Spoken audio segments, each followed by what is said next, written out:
Hallelujah. Hallelujah. Hallelujah. Hallelujah. Lebareka leonam. Ya Elohim. Torabala pa'am haze. Torabala kodebarim hatobi. Asher atana tatalanu. Tebarekna et hamakom haze. Wagam kina ya Elohim. Tishmarenu ut nahil kunanu. Kianatu zari king o kali yobechaye. Titing lanu et debareka. Wagam et sefareka. Wagam king ko hasipuri mashata razita otanu ledaat. Na ya Elohim Israel. Shu na et sefatenu. Wagam king titing lanu et dibur. Asher diber Abraham. Yiskak wagam et Yaakov. Na ya Elohim Israel. Tatalia et kol. Ha bari wagam king. Tiberek na et kol hamistatni. Kol hanisi'in wenisi kopo. Hem roksi na asot. Na ya Elohim Israel. Shu lanu et bir kotek habekayim. Wetikwak na menenu et kol ha alot. Wagam ke kol hapnalot. Asher al amka Israel. Tiyena'in ha'abot we'imo. Tiyena'in hailadim mahailadot. Wagam king bebakusha ya el Elohim Israel. Al na ta'azbenu. Ki anaknu. Meluk lakim. Mesor tutim be'eneka. O ta'am anaknu mikpali lefaneka.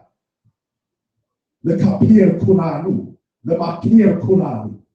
Na ya el Elohim Israel. Tikshe na et emitikali hiyo amuka Israel.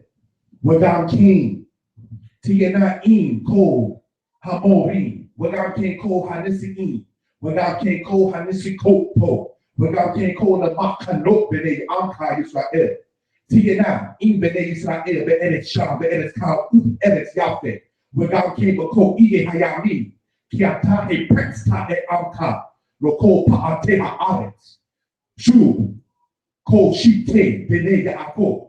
Reuben wagam king el bekor Israel. Wagam king el tenok Israel Benyamin. Na ya el Elohim Israel. Tikwak memenu eko ha'elimi. Wagam king ko hadbari ha'meluk lakim. Asher anaknu ma'amini. Na Yehovah Elohim al halal hazeh. Tiberek na et hakita hazo. Wetiye na in kulanu wa alta azbenu. Ki bili oka enenu yekoli na aso shum the ball. Na shum na. Wagam king ta'ane et tefilotenu. Hallelujah. Hallelujah. Hallelujah. Hallelujah. Amen. Amen. You gotta get your thing. Shalom out. Okay, giving honor and praise to the creator, the maker of heaven and earth. Call this one here Hebrew class or Hebrew lesson number 35. All right, different timing due to the fact that I have to deal with the matter tomorrow. Nothing bad, but just scheduling a little different. All right, we're going to continue where we was at in the Hifil study. All right, so let's go on into that particular aspect. All right, how's everybody doing? All right, so that's what it is. Now, is your mic on out? Shalom, shalom. Can you turn it off?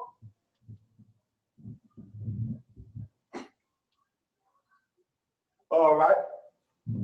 All right, so let's go on where we was at.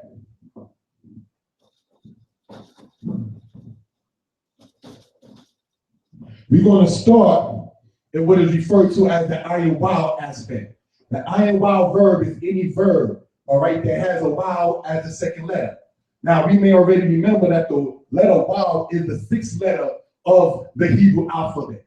The word waw, if you go back all the way to lesson 1, all right, means hook, H-O-O-K. And you see that in the book of Exodus. All right, so I just want that to be noted for edification purposes. Okay, so we're going to go and look at this word right here.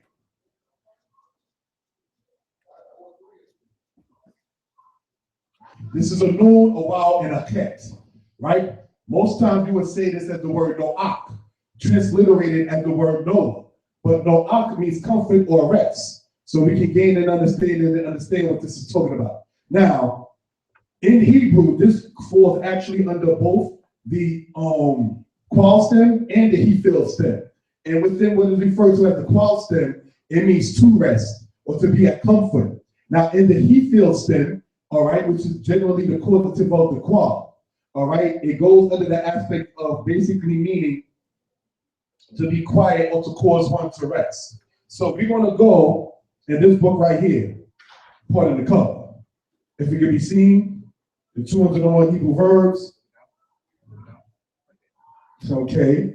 We're going to go to page 208. All right. So by now, hopefully, people already have this who've been following along, so we can gain an understanding of what we're talking about. We're on page 208 in this. All right. It means, as stated, to give rest or to set at rest. So if you're setting something at rest, you mean that you're causing it to be at rest. All right. So let's go in this particular aspect. All right. And we see the word what on the left-hand side? Nakti. Now, if you remember in the past tense of the Hifil stem, right, it is prefixed before its qual root and the aspect of the letter He. All right. So we have He Nak T. All right. So then we have what? He Nak. Okay. Ta. Then we have what? He not. Right? Then as we go on, we begin to see we have what is referred to, we'll use paper towels for the moment, He Niak, which is the actual root of this. All right? Then we have He Nikha. All right, so I just want this to be noted for edification purposes. All right, we have, as stated, He Niak, or brothers to say, pardon me, He Nakti, He Nakta, He Nakt, He Niak, He Nikha. Now, when you're dealing with the aspect of the Ayin-Waw and the Hifil stem, I wanted to point out, brothers and sisters, that the Waw drops out when you conjugate it in the past tense. Now, when you're dealing with the second and the third, pardon me, when you're dealing with the third person, masculine and feminine, the yod comes in its place. So you don't see no yod in the first person, and second person feminine. All right, so I just want that to be noted if you're following along in your 201 verb book. All right, then we have He Nak Nu. All right, He Nak Nu. Then we have He Nak 10. Then we have He Nak 10. Right? Then we have what? He Niku. And I'm going to explain something in a second. All right? What are we looking at and dealing with? If you notice so far, we've been basically, for a great extent, not dealing with vowels. All right, so you have He Nakti, He Nakta, He Nakt, He Niak, He Nika. What do you notice is that, as stated, the vowel drops out, right? You don't see it in the first person, second person masculine or feminine, and you don't see it in the first person plural or the second person masculine plural or feminine plural. So what do we say? Ani He Nakti, Ata He Nakta, At He Nakt, Hu He Niak, He He Nika, Anaknu Henaknu, Atem He Naktem, Aten He Nakten, Hein He Nak, He Niku, Hein He Niku. So I just want this to be noted from the aspect of the past tense. Are there any questions so far about what we've gone over? All right, so we can gain an understanding of what this is talking about. So translated, it means I sit at rest, you sit at rest, masculine, you sit at rest, feminine, he sit at rest, she sit at rest, we sit at rest, and then this is you, masculine plural, sit at rest, you, feminine plural, sit at rest, they sit at rest. So if you remember from 2 weeks ago, or that is to say lesson number 33, we went over the aspect of the pronouns. Ani, ata, at, who, he. Anachnu, atem, atem, him, and hey. Now, when you want to do what is considered in Hebrew as a inflection, all right, you would say basically say this, hey, naktika, hey, naktani, hey, naktini, hey, niakni, hey, nikatni. What am I saying? By adding the suffix, all right, of ni, which is basically a noon and a yod, what you're doing is you're saying, causing it, saying it of self, which basically means you cause me to rest. You cause me to rest feminine. He caused me to rest. She caused me to rest. Now, if you didn't want to use what is referred to as the inflections, basically you would put it in this aspect of saying as hey not ti otka, which means I caused you to rest. Hey not ta ot, you caused me to rest.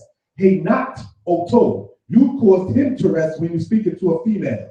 So I just wanted to show this particular aspect of what we're speaking of. And it works in the aspect basically in the pluralization of the same verbs. Hey not nuka, which means basically we caused you to rest.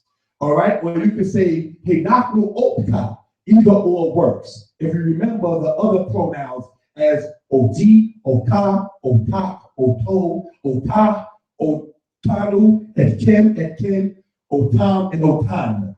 All right, so I just want that to be noted for edification purposes. All right, I'm going to erase the board and we'll continue.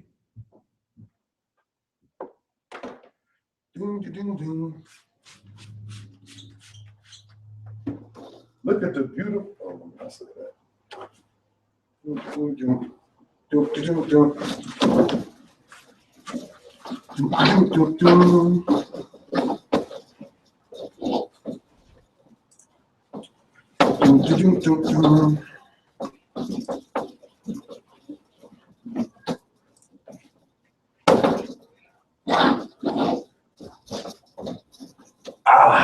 Okay.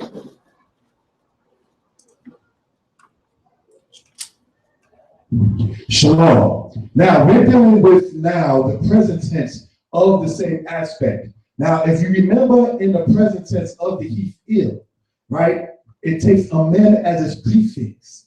All right, so I just want this to be noted. And it goes as such. Mani ah.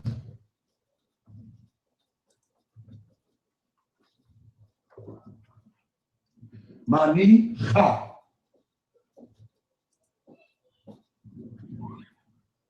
Manichin.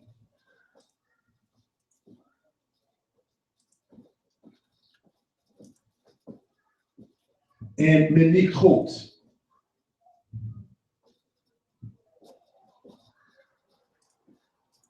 So what are we dealing with in this particular aspect, all right, is this. You have, okay, mani'ah, present tense, masculine singular. Manikah, present tense, feminine singular. Manichim, present tense, masculine plural. And menikot. So if you were to put the pronouns, it will go as ani, ata, and who. Ani, at, and he. Anaknu, atem, hain. Anaknu, aten, hain. That's how that works. So what I wanted to have stated is that if you've been following the lessons along, this should not come as a surprise on how this works. All right, so basically in Hebrew to say, I set you at rest. Present tense is, ani maniach oka. Now, if you remember, I'm going to put the vowels, in this particular aspect. That's ma, ni, ak. Now, how does this work? Is because anytime you have the het as the last letter, with a patak underneath it, you pronounce the patak first, as in the word ru'ak, as in the word tapu'ak, as in the word shalu'ak, as in the word shole'ak. All right, so as in the word mashi'ak. You don't sit there and say manikha and expect without the hey for it to be still saying the same aspect.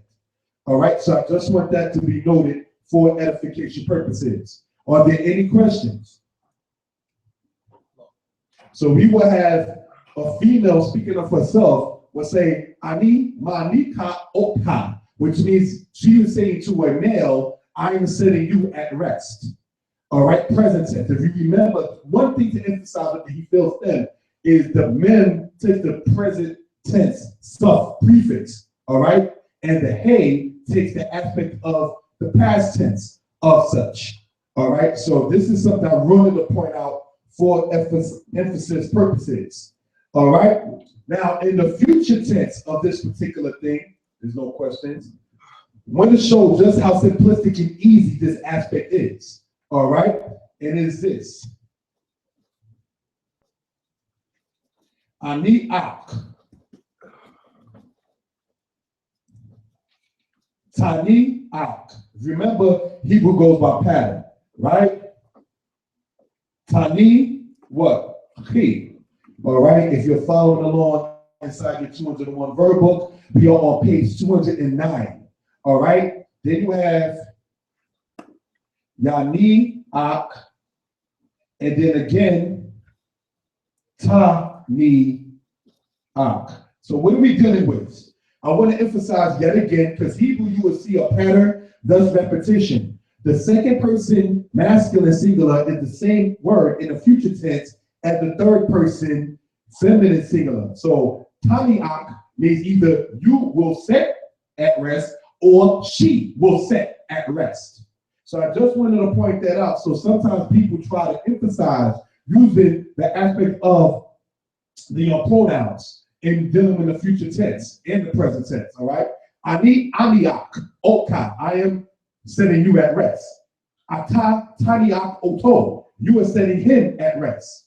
At taniki ota, you are setting her at rest. Now, for instance, if I were to be speaking to the little one's mother, I would say at taniki ota, speaking of the baby, you are setting her at rest, like causing her to be at rest, all right? So then you will say something of this aspect. Who yani hatanok, he is setting the baby at rest. He taniyak tinokweta, she is setting her baby at rest. So I just wanted to show and go over that particular aspect. Once you understand the pattern of the verbs, as we stated in lesson 1 and 2, once you know the sound the letters make and the vowels, you automatically by default know how to read. Hebrew's not difficult. I stated also in lesson 1 and 2 that the verbs would take much of the time. Much of the time is dedicated to the verbs. If you would notice from like lesson 14, we was going over katati, katata, and we're still going over verbs over 20 lessons later. So I just wanted to go over, but right here, what we try to do is Shema in teaching the Hebrew as a service to the people of the Most High. Not saying we know everything, but we try to go in as depth and as critical as possible to give you the juice of what it is. All right, so let's go on. Then we have na, ni, ah. All right. Then we have ta, ni, hu. All right. Then we have Tanakh. I'll explain that in a second. Tanakh. Nah. Then we have what?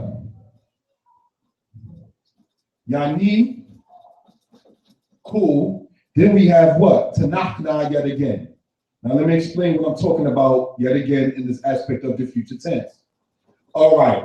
Here we go. We're saying what? And this is the pluralization of it in the future tense. Naniyak, we will set at rest. Naniyak, oto, we will set him at rest. All right? Taniku, pardon me. This should be a wow, not looking like a yo. Taniku means you or atem in this aspect. Atem, taniku, which means you, masculine plural, will set at rest. All right? Tanachna, you, feminine plural, will set at rest. You will say atem, tanachna. So how does that work? All right? You would say, atem, tanachna, hat to know. You all will set the baby at rest. So just to give an example. So if you notice, you'll say atem, which is the pronoun, tanachna, which is the verb, all right? And then to know, which is the baby, all right? But in English, you would say you will set the baby at rest. So the actual object in English goes in between the verb in the English aspect, whereas in Hebrew, when you're dealing with the verb, we say the whole entire verb, then the object that you're talking about, being in this case the baby. So I just wanted to point out that particular aspect. Now, I've been saying that word a lot, so I'm going to write it out. All right, the word for baby is tinok, tal, nun, yod, kuf. And it comes from the root word yanak. Yanak means to suck, S-U-C-K, because that's what a baby does. This is how Hebrew works. All right, so we can gain an understanding. All right, so then you have yanikhu, then you have tanakh. So basically, we want to emphasize this. The second person, masculine, singular, is the same in the future tense as we went over 20 lessons ago. In the third person, feminine, singular, is the same exact word. Now, in the future tense we're speaking, then you have the second person, feminine plural, is the same word in the future tense now as the third person, feminine plural. This is easy. Once you understand the pattern, it becomes easy no matter what it is. I know of a person who does and deals with electricity and wires. And I'm like, how do you possibly be able to understand that? Simply because you know the pattern of it. You know what it is already. All right? So I just want to point that out. Are there any questions? Okay, so we're going to continue on. We're going to continue on where we were at. All right? Now, I'm going to ask the brother, because we went over the past, the present, and the future. Okay? I'm going to ask the brother, because we're going to do a breakdown and then conclude with the next aspect of this in biblical Hebrew and then close out. All right? Because that's how we are setting this particular thing up. So with that, Torah, and we'll be back and when this lesson is set back up, and then we'll continue where we were at. Shalom.